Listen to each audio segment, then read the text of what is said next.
So the screen. Yeah. Okay. Thanks. So, if you have a sequence n, what do you mean by converges to gamma?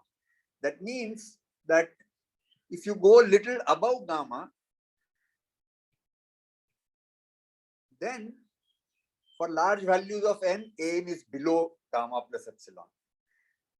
In other words, if you drop several initial ones, then after that you could cross gamma, but you will be within epsilon of gamma, and whatever be epsilon. Okay, so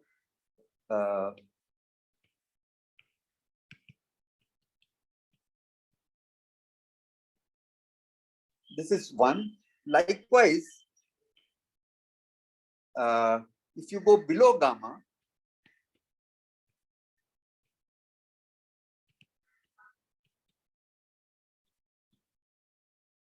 then if you drop first few, after from then on, you will be above, may not be above gamma, but gamma minus epsilon. Okay. And if you take the larger of n0, n1 and call it n2, then it will follow that for index, let's say j bigger than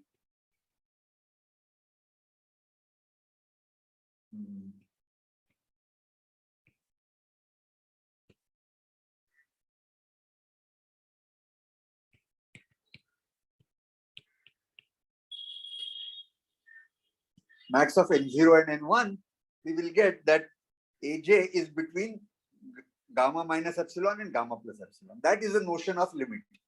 So if you stop, if you exclude large enough number of index n, from then on you are within epsilon of gamma. That is our notion of limit. And what lim-sup and lim-inf do is, in a sense, separate out these two things which are written in different colors. Typically, when we write limit, we write all that together in one sentence. Okay? I have deliberately distributed in two parts, and one I have written with one I have written with blue, another I have written with red. And now let's think about what if we for now ignore this. We do not say an converges to gamma. What if we have a gamma such that you go little above a gamma, then from some point onwards you are always less than gamma plus epsilon. Of course, if an is a sequence bounded by say 100, you go above 100, then everything is less than equal to 110. So this is not telling you anything new. Okay. So what we look for is what is the smallest gamma with this property. That if you go little to the right, then from some time onwards, you are within epsilon of gamma. Okay. So likewise, we will do the same thing for the red one. And this one will be, if only this property, we will call that lim-sup. This property we will call lim-inf. Okay. So one way to look at this would be that, okay, for every n0, you look at the maximum of AMs as you go beyond n0. Okay. And if this holds for all m, then the maximum is also less than equal to maybe gamma plus epsilon.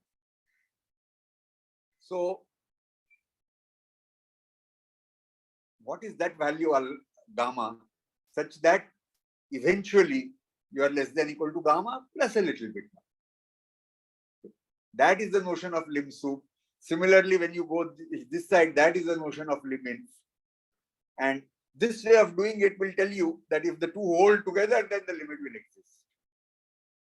Also, if gamma is the smallest such that this holds, then if you go little below gamma, that will be violated. From some point onwards, there will always remain some object which will go above it. If gamma is the minimum such for which this property holds,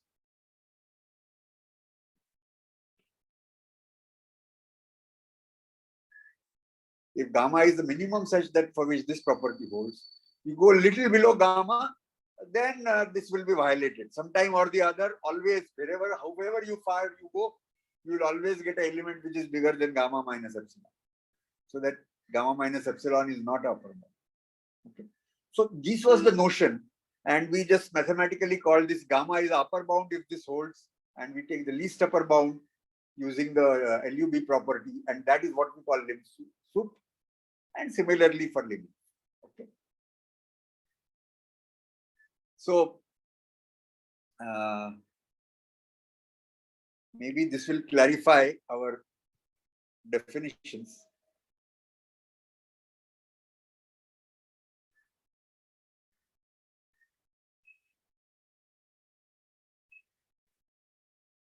And today I've rewritten the thing slightly differently, with taking away the confusion of the notation which caused last time. These are equivalent. I had just one reason to do that, but let's forget that. So you have a bounded sequence of real numbers. You take capital Cn to be all elements of our thing of n onwards, index n onwards. Okay. So you drop first n minus 1 terms and then put all the remaining terms inside this set, and let xn be the least upper bound of Cn. So it's like the like an upper bound, and then least upper bound. Amongst all those, the least one. Now, this way it is very clear that Cn plus 1 will be contained in Cn, because if you are at C1000, when you go to C1000 plus 1, you will either drop the first element. Now, it may already be covered, in which case you will get equality, and if it is not covered, you will get strict inequality. So every time you increase the index, you are coming down at you may be reducing only. So the Cns are have this format. Cn plus 1 is contained in Cn, and therefore the least upper bound will remain the same or may go down a little. Okay. And the same with now you look at D, which is the set of all these xn's which are the least upper bounds of this, which these are decreasing. So it admits a limit. We have already done that. That monotone sequences limit will be there. If it is increasing, we take the lim sup. If it is decreasing, we take the lim inf for a monotone decreasing. So that is what we do. And this one is called the lim sup. So orally, this alpha here, lim sup, will satisfy these two properties, that you go little above alpha, little lambda, go little above lambda alpha. From some point onwards, your sequence will be less than alpha plus epsilon. And if you go little below, then however far you go, they will always keep coming up with elements which are going to be above that. That is the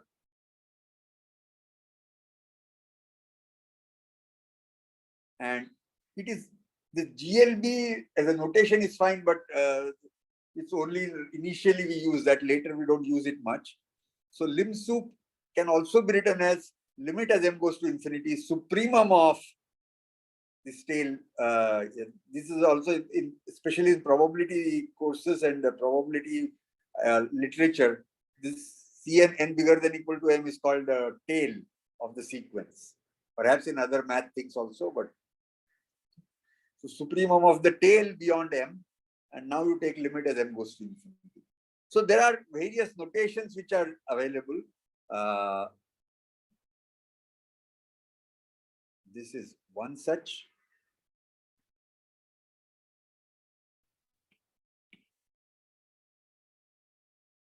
Which is also same as this one, and it is the second one which perhaps was the reason to call this whole thing as lim sup. Instead of writing limit over something, sup over something else, put it together and call it lim sup. It's also the limit of the tail supremums of this sequence. Okay.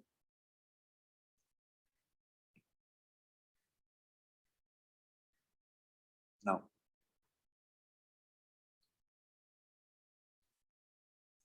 this is something which I had already talked about, but let's now recall that with the notation. So recall our notations. Xn is the least upper bound of Bn, and alpha is the greatest lower bound of the xn's. So let us note that for any epsilon positive,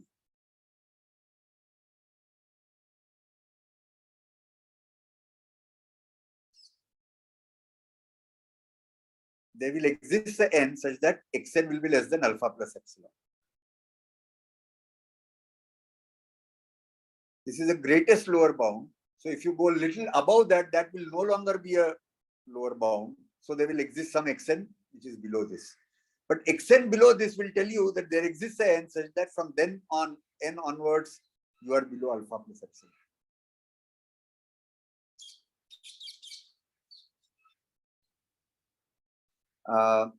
So this is proving that alpha is an upper bound. Okay.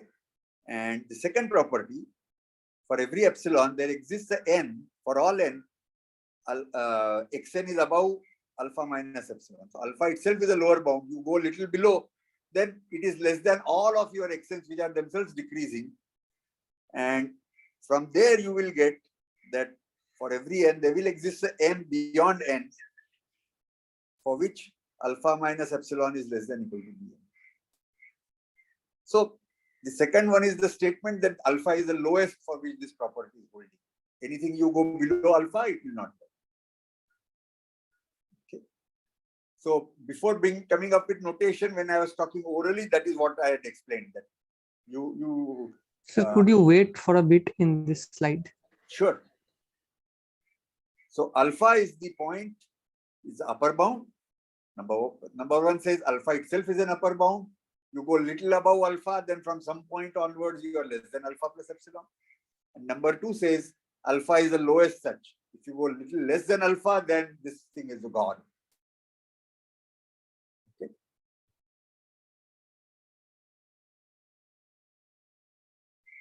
Okay, sir. Thank you. Okay. So, and therefore, now this is something which we can use later.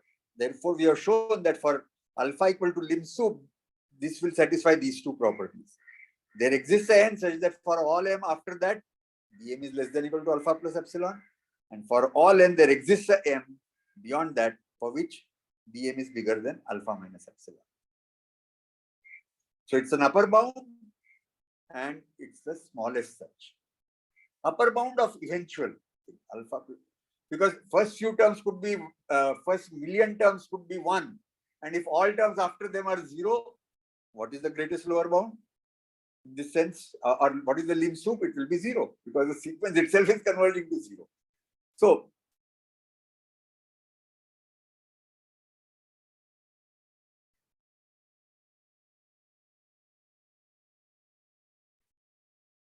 So likewise, we can write the thing with lim inf. And one way would be, instead of redoing all the calculations, you change you multiply everything by -1. So you consider now an is given and you want to define lim inf. So you take minus of an, call it bn. Let alpha be its lim sup. We have already done everything about the lim sup of alpha, how to define what properties. And now again change the sign and call it beta. Beta is minus alpha. That is the lim inf. And immediately from the similar properties about lim sup, we will get these two. Okay. So there exists a n that you go a little below, then you go a little above, then this and so on. So lim sup and lim inf. So as I said orally, when we talked about it, that what we were trying to do was to separate out these two things. When the first property holds and you take the smallest such alpha, gamma, you call that lim sup. You look at the second property in green and you take the largest such for which this property holds, you call that lim inf.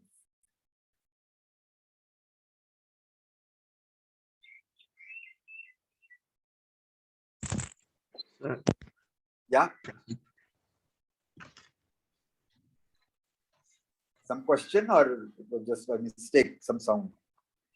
Sir, can you go back to the previous slide for a sec? This one or the handwritten one? This one. Yeah, this one. Shouldn't it be beta minus epsilon in the first statement? Ah, yes. Okay. Okay, yes, yes, you're right.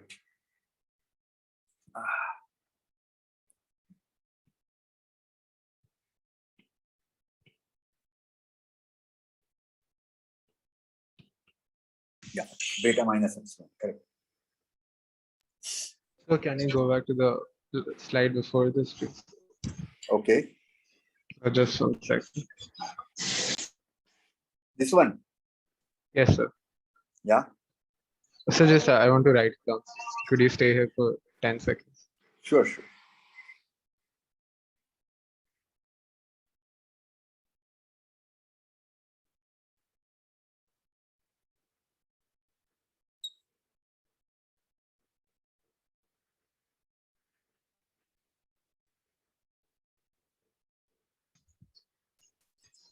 Okay, Done. so now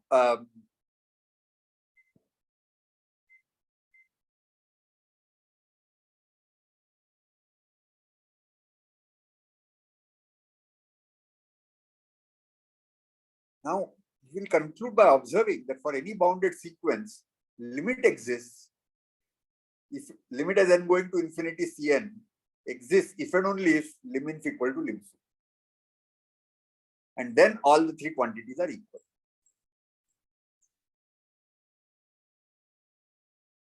And this will just follow from our earlier these two slides. Okay.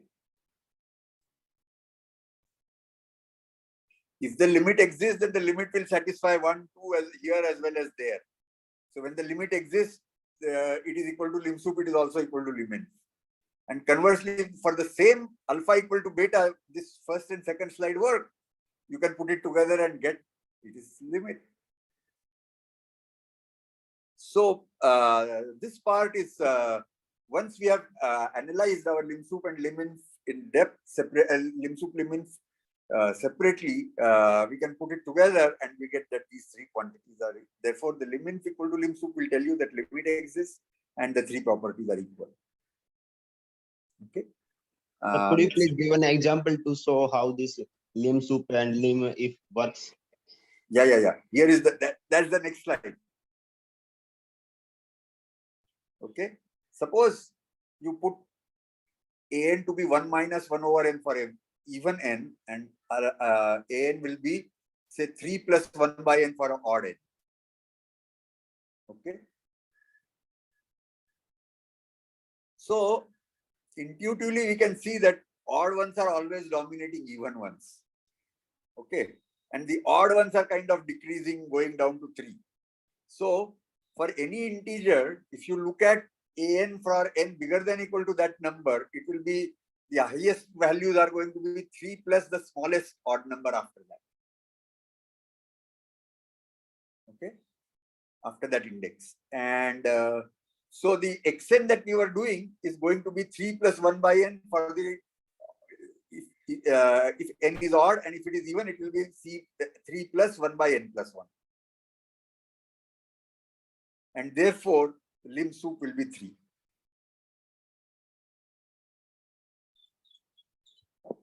And the even ones are always smaller than odd ones. And from some point, if you go, then you will get that 1 minus 1 over n will be the lower bound if n is even, and it will be 1 minus 1 over n plus 1 if it is odd. So we can see that the lim inf will be 1. And these two are different and the sequence is not converged. If you get 1 minus 1 over n for even n and 1 plus 1 over n for odd n, both these things is going to give you 1, and of course we know that the sequence converges. Okay.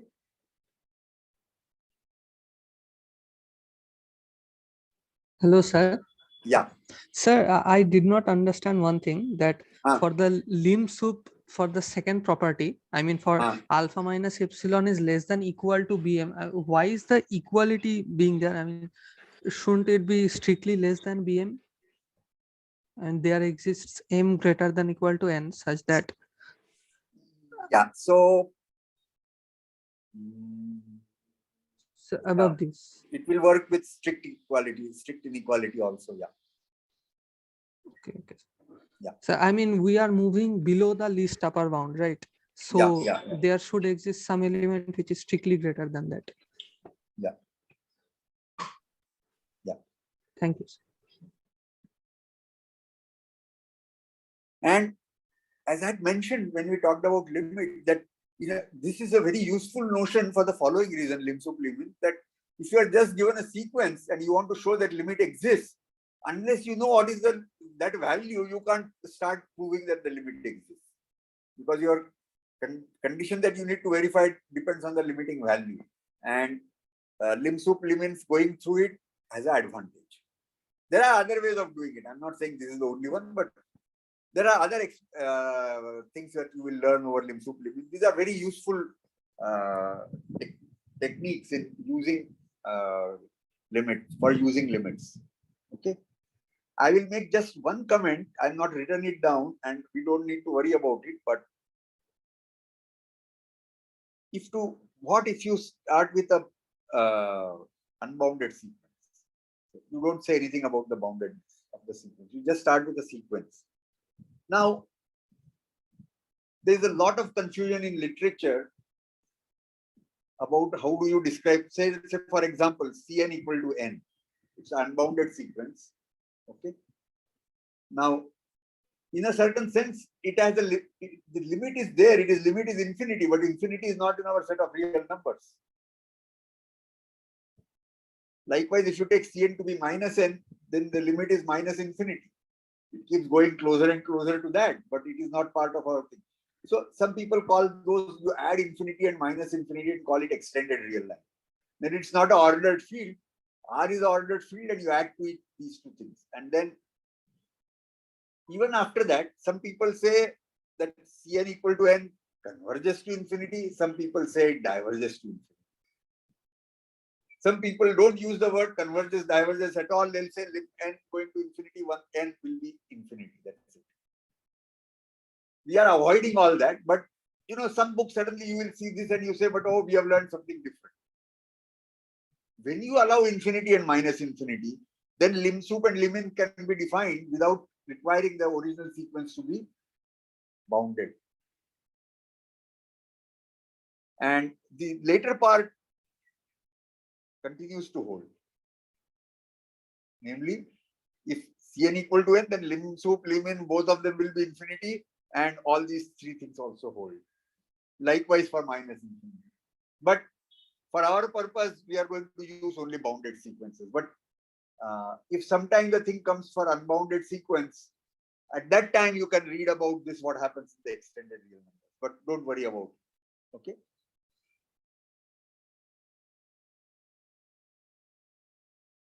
Okay. Now let's go to another example. So even odd is the easier thing to deal with. But now an is equal to e exponential 1 plus 1 over n. Formally, we have not yet defined exponential, but you know what it means. So we have not yet defined in this course. And if you have difficulty, you can just call it 1 plus 1 over n, or 2 power 1 over 1 plus n. That we have defined now. Integer power another integer, rational number, we know what it is. So fine. So for a prime number, you take some number power 1 plus 1 over n. And for odd ones, for not something which is not a prime, you would just call it 1 minus 1 over n. Now, you can see that the lim sup is an. The lim sup of an is this number alpha, e whichever is the exponential taken on, and lim n will be 1. So even odd is not the only way you differentiate. You can take prime and not prime, and all you need is that the prime numbers are infinite. Given any number, there exists a number above it which is a prime number. Okay, so that. But both these things are in a sense trivial examples. You can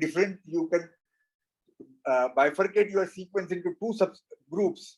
One group is converging to one and the other group is converging to something else.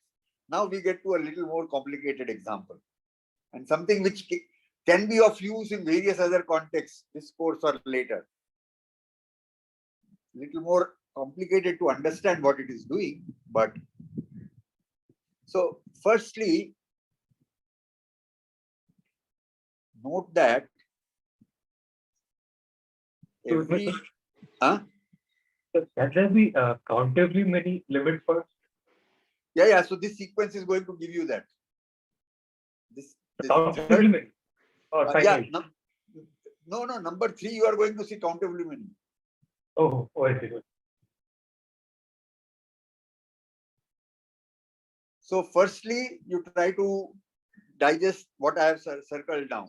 That every integer n, you can write it in the form of this I and j, where so the first element is sums of all integers up to but not including the current one, I many. So 1 plus 2 up to I minus 1. How many are there? So 1 is counted once, 2 is counted twice, etc. So this is sum of all integers up to but not including I, and add to that a j. Now what will happen at the end? So when we start by adding 1, 2, 3, when we add up to I, what would we have done? We would have added I many, and when you add I to this, you are going to get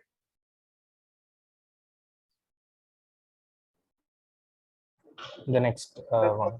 I, the next one. So first thing is you satisfy yourself that all integers n can be written in this form in terms of half I minus 1 plus j. Okay. All right. This text, I mean, this particular construction is very useful in proving lots of things. So digest it once and remember. Okay.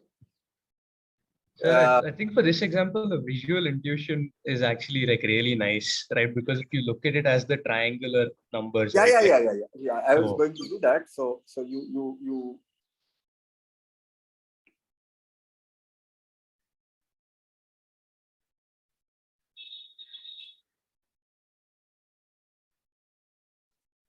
And so on. IMJ did not be unique, right? Sorry? IMJ did not be unique. I think they will be unique. They will be unique. They will be unique. This is unique. For every n, I and j will be unique, and distinct I and j will give you different n's. So for those of who understand this language, this gives you a 1, 1 onto function from the set of natural numbers n to n cross n.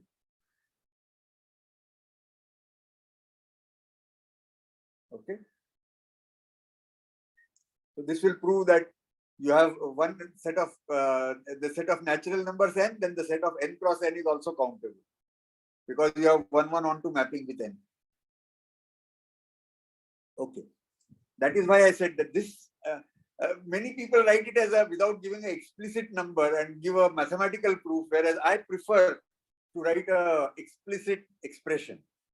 So then there is no confusion in your mind, because this thing is, if nothing else, you can start by 1, 2, 3, you go up to 10 and you will think, yeah, this thing is working. Okay.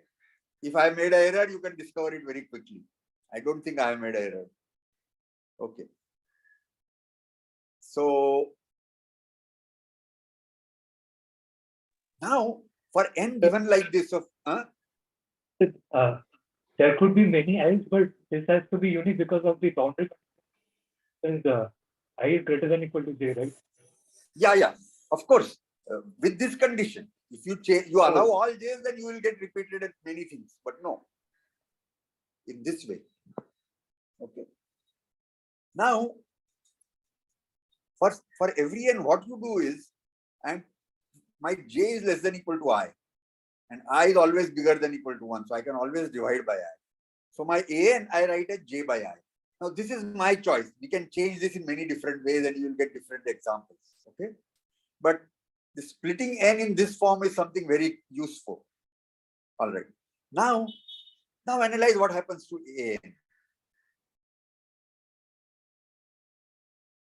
So in other words, when you go down the steps to ith one, then you are going 1 over I, 2 over I, 3 over I, 4 over I, up to 1. Okay, and so on. So now you can easily show that lim sup is going to be 1. Lim-inf is going to be 0. And indeed, if you take any number between 0 and 1, you are going to get large number of ANs which are going to be close to that number, epsilon close to that number.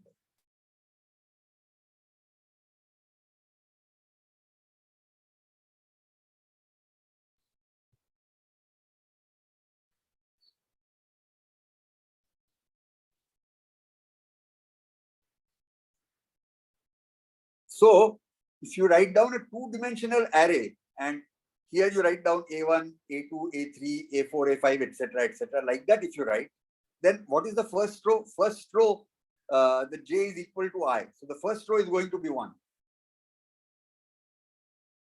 Second row is what? Third row is what? Like that you can go. Likewise, first column, second column, third column, what it is you can see. Sir, I don't understand how we're constructing the array. Sorry? Sir, I don't understand how we are constructing the array. How am I constructing the How are we constructing this two-dimensional array? two-dimensional array? So, the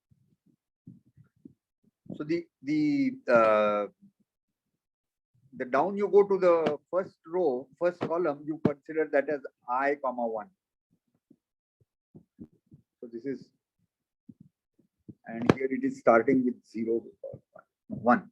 So 1, 1 is here, 2, 1 is here, 3, 1 is here. Okay, likewise. So here you saturate that and you keep correspondingly entering the AN. So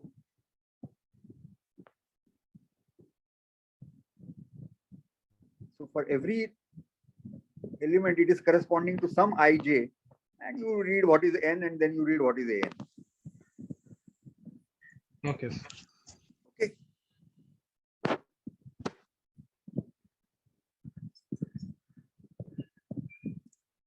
So first row is always going to be 1. Every element is less than equal to 1. So lim-sup will be 1. You could complicate this by doing some other function here instead of j by I. Okay. And you can construct all kinds of things from here for the same n equal to n and ij connection. Okay. Whereas j equal to 1 will persist always. So there is a something for which it is 1 over I, there's something for which it is 1 over I plus 1, there's something for which it is 1 over I plus 5, and so on and so forth. So it will keep going down, and it will be lim-inf will be 0.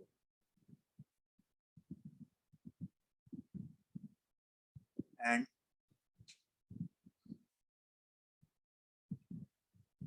yeah, an is less than equal to 1 always, and it is 1 often enough. So lim-sup is 1. That's it.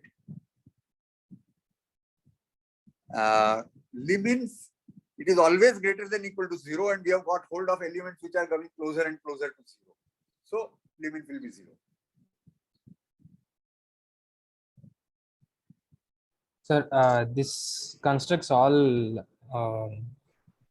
rational numbers between 0 and 1, right? Yes. So every rational number between 0 and 1 is somewhere there in our collection AN. And once a rational number is there, all its and they are unique except for 0 because 0 is repeated. Yeah. Oh, sorry. 0 is not repeated. 0 is not there. Thank you. So here you can immediately see that if you take, so if you, another third thing which we may conclude, we may do later or we may not do later, but if you take some n's, but not all of them, you, as you are going ahead, you drop several, but you don't change the order. So A1, A5, A33, A69, and so on and so forth. So if you keep going like that, that is called a subsequence. And what he just now said is that you will get a subsequence which is identical equal to any rational number. Okay. And a little bit more work, and you can show that you will always be able to generate a subsequence which will actually, the limit will be any real number between 0 and 1.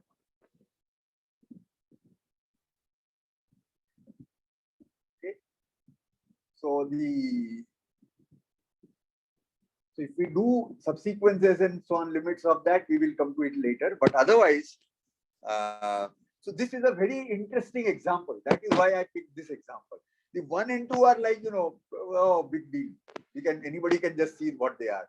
But this third example tells you lots of stories. Okay. Any more comment, question, anything about this third example? Sir, every rational number is there in this sequence, but they are getting repeated, right? Yes, they are getting repeated. So therefore, there is a subsequence which is converging to that rational number. There is a subsequence which is identically equal to that rational number. Exactly. Right? So therefore, trivially, you have a subsequence which is converging to that rational number. So already we have got countably many objects of that kind, subsequences. Next thing to work is that there will be, because we know that every real number now can be approximated by rational number. Each of those rational number is there many times, just pick one at a time. And you can write down that given any real number between 0 and 1, there will be a subsequence for which this subsequence will converge. Okay. So that is why I picked up this example.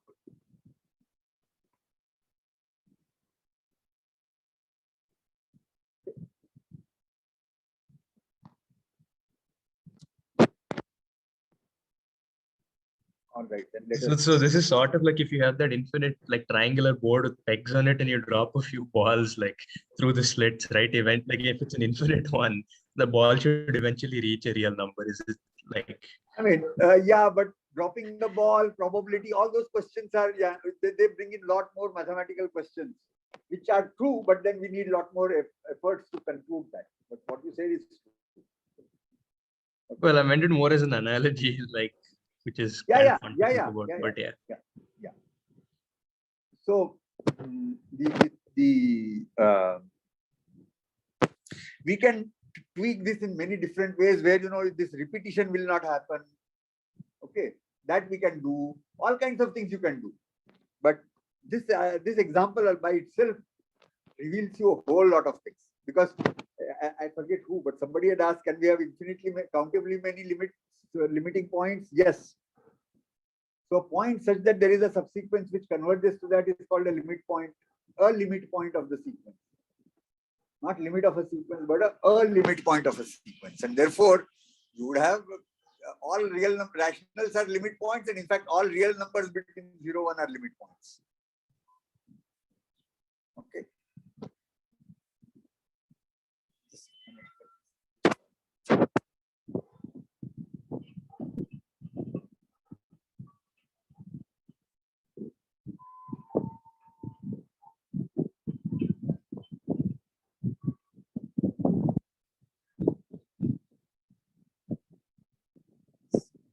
I had to change my phone because the old phone conked up and I'm not picking up a line, but I can't figure out who is calling. What is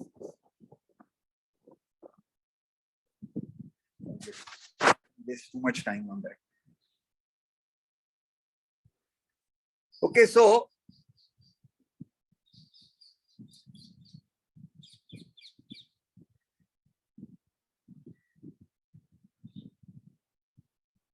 all right. So we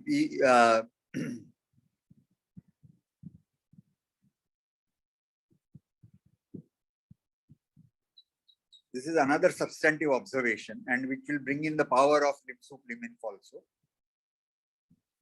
So now you take two sequences of real numbers. We assume that both are bounded.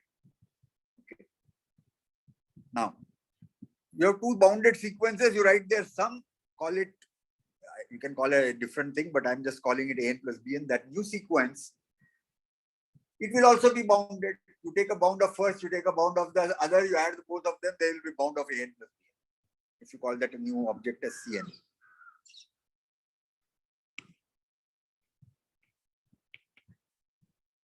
Okay. So the sum, the sequence obtained by adding the two one by one will also be a bounded sequence. So we can talk of it, the lim sup of that, lim sup of this and that, etc. And you can easily see that lim sup of the sum is less than equal to lim sup of an plus lim sup of bn. Because you go epsilon by 2 above an, by epsilon by 2 about the lim sup an, then eventually ans are below that. Likewise, eventually the sequence bn is below this plus epsilon by 2, and that will tell you that eventually an plus bn will be less than equal to this sum plus epsilon. I hope you understand what I mean by eventually. So this statement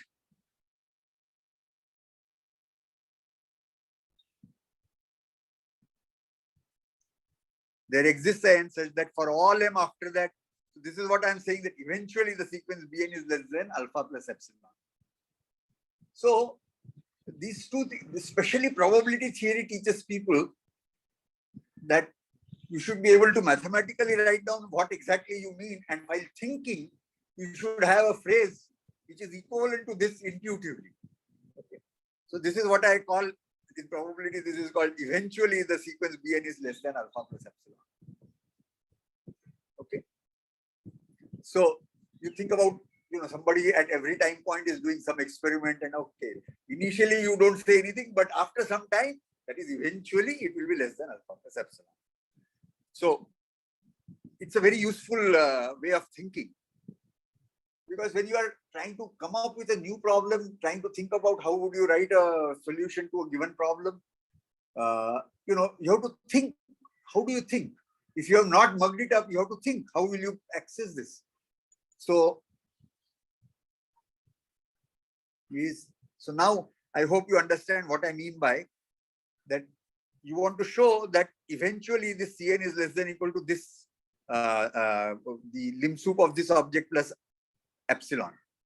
Well, you take epsilon by 2 and epsilon by 2, eventually ans are less than this plus epsilon by 2. Eventually this bns are less than lim sup bn plus epsilon by 2.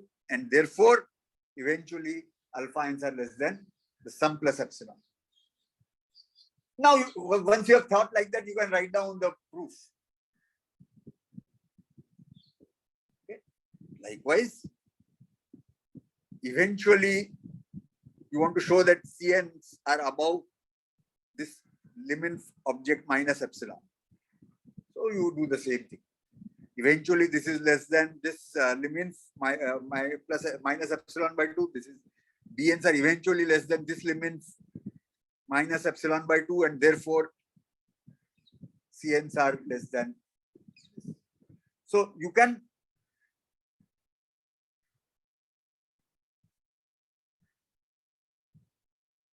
easily prove using those connections that I had come up with about lim sup limins. Yeah, these two.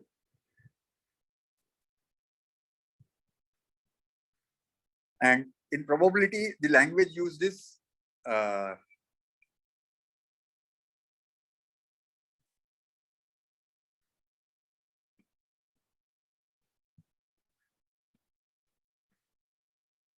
Bn is less than alpha plus epsilon eventually, and this one is used that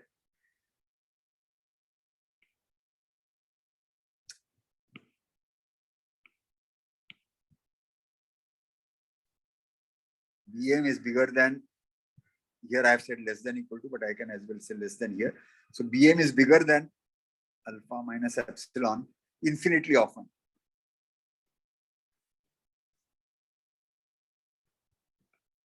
Sir, so can these properties be seen as defining properties of the lim sup? This can be, yeah, exactly. Alpha is lim sup if and only if these two properties hold. This could also be taken as a definition. But then we have to show that such alpha exists. Right, right. Okay. So we gave a definition which was constructive. Okay. But this can be used as a defining property. Yes, you're right. But for thinking purposes, these two phrases, eventually and infinitely often, are very, very useful phrases, because each time to say there exists n such that for all m bigger than equal to n, something holds. Fine, nothing wrong. But if you can, the way our brain works, you will immediately get the meaning of this. The difference between eventually and infinitely often, you will be able to decode quickly. For most people, some may say, no, sir, these things don't make sense to me. This mathematical thing only makes sense to me. Fine. There can be cases, but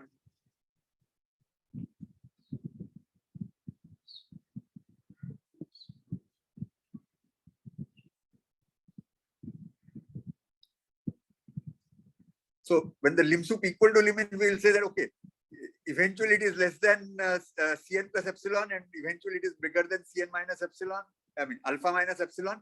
So the two together, therefore the limit. So therefore, if you have used these phrases eventually and infinitely often, you could basically dismiss this just by words. Okay. And if challenged, you can write down the details. It's not that you should not be able to write down the details. I'm not downplaying the power or the need for writing mathematically. But at the same time, if you want to use what you have learned in giving new proofs, new constructions, thinking mathematically is also very useful. And that is what I'm using. You are also having a course in probability theory. Now, this book I'm going to tell you is too advanced for a first course, but nonetheless, there's a professor and author called Leo Breiman at Berkeley, and he has a book called Probability, but that is not for the first course. That is for a third, maybe course or fourth course in probability. But in the preface, he thanks two distinct professors, one for teaching his right hand how to write and digest mathematical proofs, and he thanks another professor to teach his left hand how to do this intuitive thing. He has used different phrases, but nonetheless, and both are integral parts of especially probability theory, but in general, in my view, in general of mathematics. Okay. So where were we? Yeah. So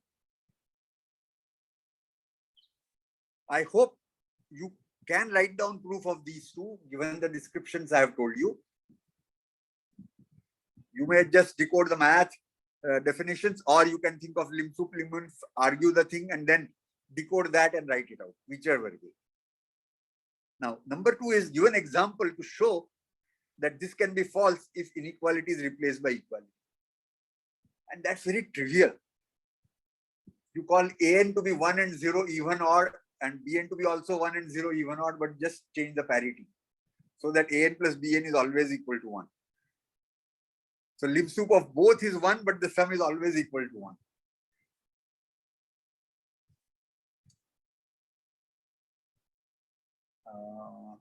Let's see. You have given a, yeah. This was about the Breiman book. Is this the book? Yes.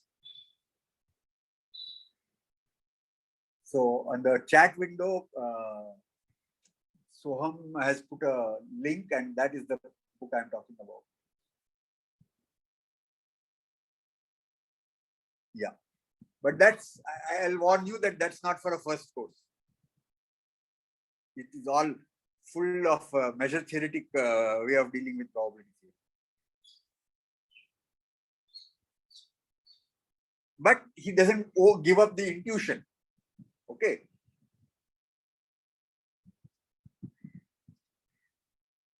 So given, and I suggest that you think and come up with different examples. Instead of just 1, 0, you can come up with other examples, I'm sure.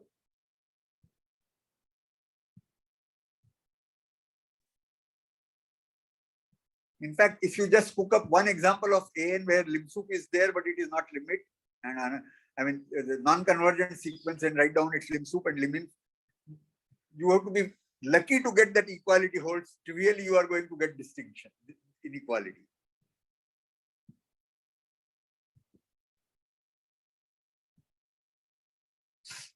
Okay. Now, the third exercise is also very important. That suppose one of them, the limit exists. You have an and bn. You are given that one of them limit exists. Then lim sup of the sum is sum of the lim sups. Because, of course, lim sup of an equals the limit of an. And using that, you can prove that lim sup will be equal to lim sup of sum is sum of lim sups, and limit of the sum is going to be sum of the limits.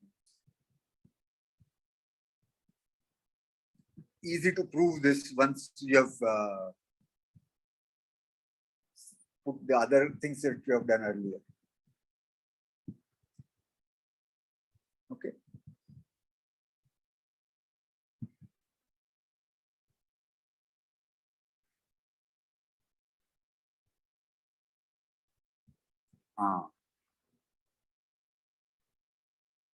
I've called it exercise, and this one I'll try to write out. Earlier one I just spoke out. I didn't, though I had kept these 2 blank pages or 1 blank page, I didn't write anything here. I hope it is clear. If not, I can write it out. But this one is far more important and perhaps equally easy, but well, Cauchy sequence is an important notion and is part of our curriculum as well. So it can't be just dismissed as an exercise, though you can. Okay, so let's read what is the Cauchy sequence. So a sequence of real numbers an is given. This is called a Cauchy sequence if for all epsilon there exists a n naught such that for any n and m above n naught, the difference is between minus epsilon and epsilon. So eventually all numbers are close to some number or each other. So eventually means, so close is defined by epsilon. What do you mean by close? Okay, you give me an epsilon, I will tell you that they are close. Okay, so for every epsilon. And eventually means how far you have to go. So from n naught onwards, you take any 2 elements, the different gap will be less than this epsilon that you have given. Okay. So that is a Cauchy sequence, and the important thing is that it doesn't, whether some sequence is Cauchy or not, you can check. You don't need limit or not, you need that limiting object alpha to check. But Cauchy, you don't need any limiting object, and therefore, given a sequence, you can verify whether Cauchy sequence exists or do not exist. And Cauchy, so for example, I think Cauchy's ideas go before this formal construction of real numbers and these various debates. So you can get a sequence of numbers which is converging to square root 2, right? But people will say, but how can you call it as a limit? Because we don't know what is the limiting object. There is no limiting object. They will say, okay, but if you can get a Cauchy sequence which is coming closer and closer, whose squares are going to converge to 2, and that itself is a Cauchy sequence. That you can do. So my statement is the following. You can construct the sequence an such that an square converges to 2, and an itself is a Cauchy sequence. And that you can't get the limit of that is telling you some gap in your real number business or rational number business. Okay, so it's deceptively similar definition as limit, but that limiting object is missing. And you can show that a Cauchy sequence is always bounded.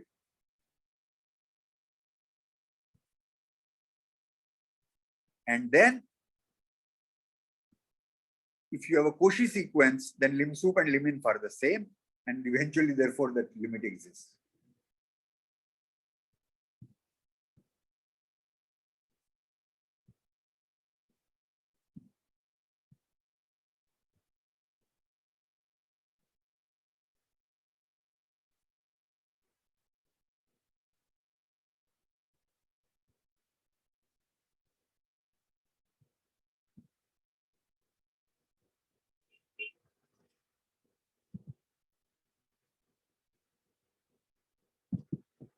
So first digest this statement. I'll come back in a minute and I'll try to write out the proof. Digest it, think how would you think about the proof? Yes.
I'm back here. Any question or comments somebody has?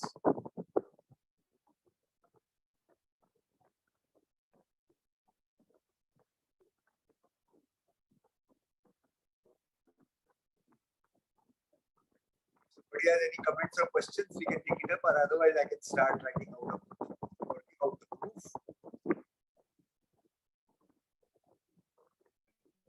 let's see. First one, showing it is bounded is absolutely trivial.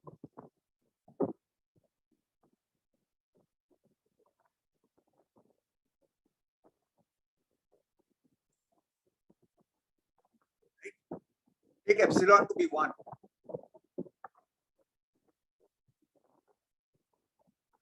So there is some n naught such that this inequality holds. It would be a n naught plus 1 and a n naught minus 1. These two are bounds below and above. You take absolute value, then take the maximum of the two, and that will be your bound. So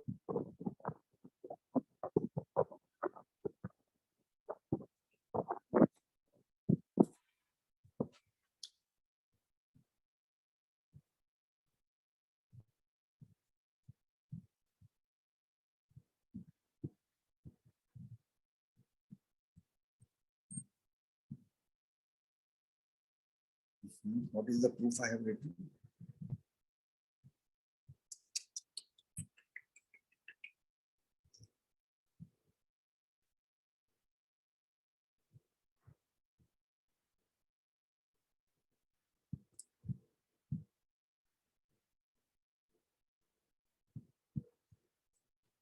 Why what I have written, but I'll just go back to let's. You have a Cauchy sequence.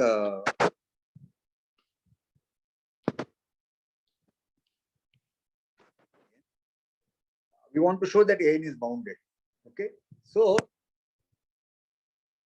take epsilon to be 1. Then there will be a n naught such that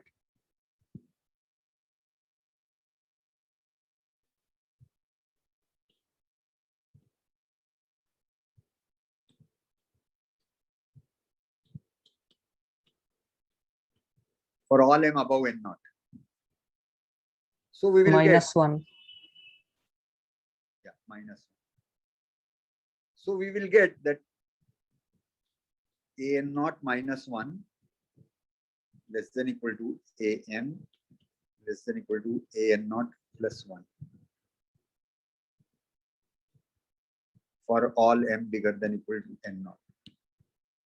And we can in particular say minus of absolute value of an naught minus 1 less than equal to am less than equal to an absolute value an naught plus 1 for all m bigger than equal to n naught.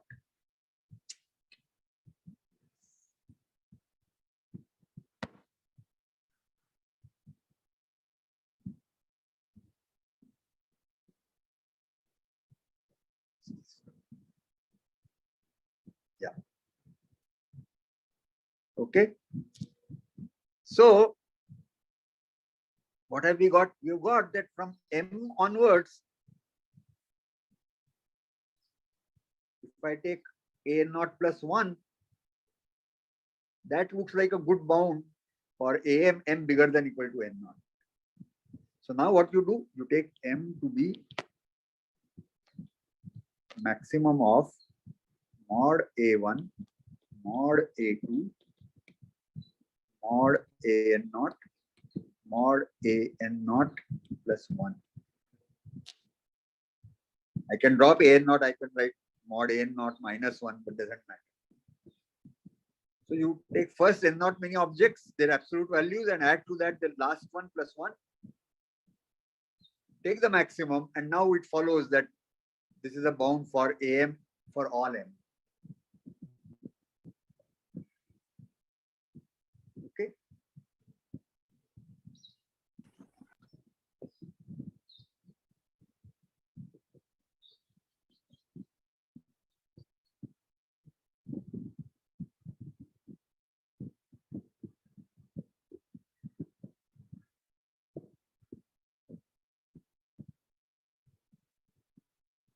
So now let's talk out in words first. That we want to show that you have a Cauchy sequence. We want to show that lim sup and lim-inf agree. If not, what would happen? So then, yeah. Then beta will be strictly less than alpha. Yes, then beta will be strictly less than alpha if they are not equal. So if not, so prove by contradiction. If not, beta will be less than alpha, and well, so let us take their difference and call it 3 epsilon. So divide that difference by 3 and call it epsilon. Okay, then beta plus epsilon, beta plus minus epsilon does something here, and alpha plus minus epsilon does something here. So infinitely often you are within beta plus epsilon, and infinitely often you are within alpha minus epsilon. So whenever you are here and you are here within epsilon of alpha and beta, you are epsilon far away because the gap between the two is 3 epsilon. So how far you go doesn't matter. Eventually also you will be able to find 2 numbers so that the gap is bigger than epsilon, and that will contradict Cauchy. So this is my intuitive way of talking about it. Okay. And now I guess the next thing is actually the proof of this. Let beta equal to this, alpha equal to this, and always this is holds. But if beta is strictly less than alpha, you call epsilon to be 1/3 of alpha minus beta. For all n, there exists a m such that alpha minus epsilon is less than gamma cm. And for all n, there is a k such that beta plus k is bigger than epsilon k, ck. So that is infinitely often you are within epsilon of that. That's all. So what we have got that for all n, there exists mk bigger than equal to n such that the gap between these two is greater than equal to, you take this minus this and so on and so forth. So epsilon. So you are violating the Cauchy criteria hugely.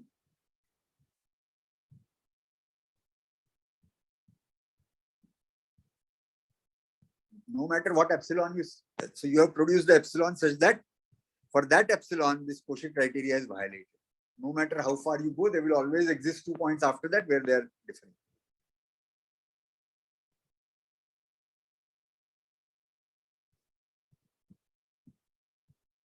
So negation of this, so that's again very important, and therefore the fact that we write left to right is extremely important. When we take negation of that, so what is negation of for all epsilon? There exists n naught. There exists epsilon for which no n naught exists. That means there exists epsilon goes changed to for all n naught.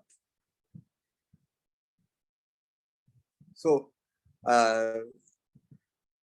in logic writing, how to take negation of a statement, you need to learn a little bit. Okay. And but this one shows that it is contradicting, that for every n naught there is a m and k for which this one changes. So it's not a Cauchy sequence, and therefore alpha must be equal to beta. If you have a Cauchy sequence and you take lim sup and lim inf, they better be equal. And we have already seen that if they are equal, then the common value is the limit. Therefore, limit exists. Of course, this is assuming we are in the real number system. That is our blanket assumption. For if you are working with rational numbers, the lim sup definition itself crashes. A sequence of rational numbers, the lim sup may not be rational, so you are out. Okay, but we are working with real numbers, and therefore, what we have shown is that for real numbers, every Cauchy sequence has a limit.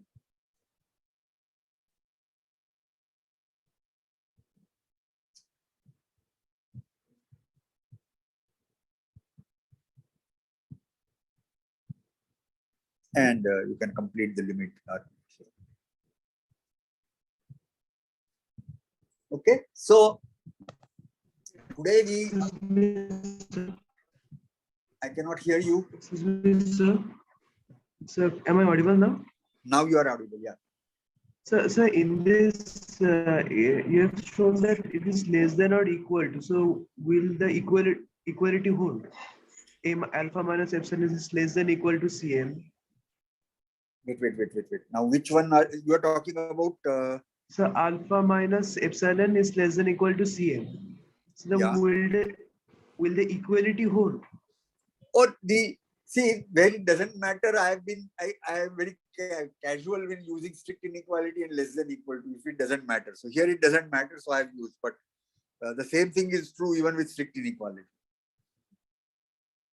Yes, I got it. Thank you, sir. Yeah, so if for a proof it doesn't make a difference, I have a habit of just using inequality. So this holding with inequality includes the case it holds with strict inequality, but not the other way. But it's okay.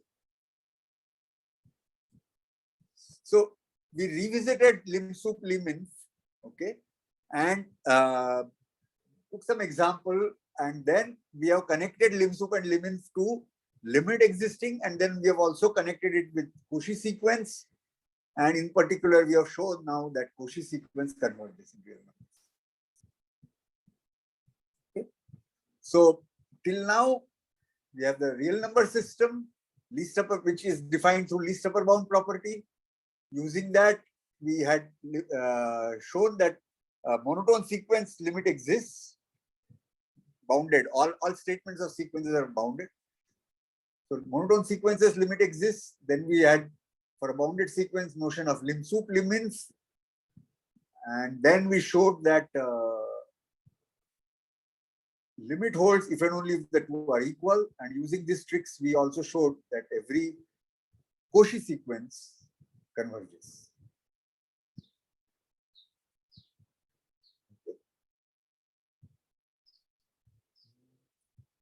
So our time is up. You have a class, you can go, and I can be sticking around for a few more minutes if somebody has a question to answer.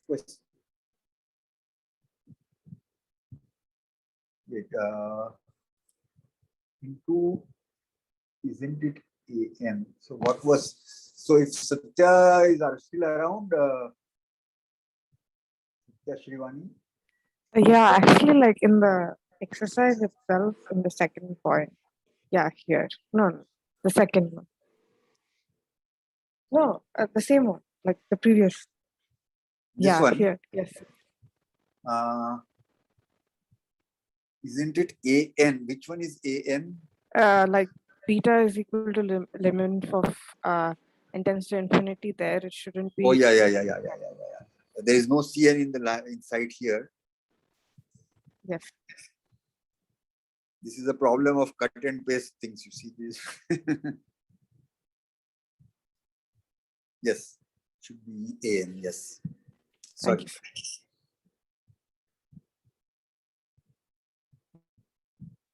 Shivani, sorry, I just read the first part and couldn't read the second one from here, so I just addressed you with your last name. But no, sir, it's okay. Yeah.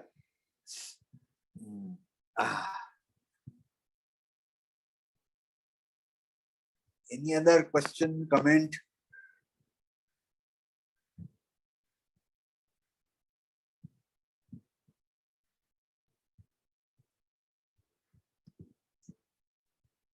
So, I think your thinking will get crystallized if you yourself are able to construct a sequence of numbers which is not converging and compute the lim sup and lim inf. Take bounded only, don't go to unbounded. Okay. And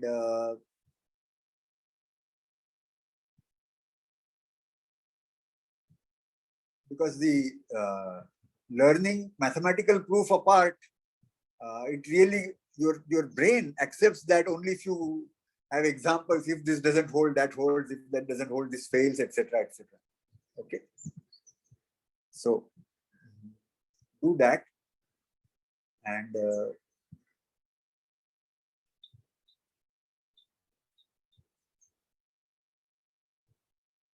sir, actually we have a class from 11:50. Yeah. Please go. Please go. All right. Let me close the session now, so that nobody has an excuse that my previous class did not end. Thank you, sir.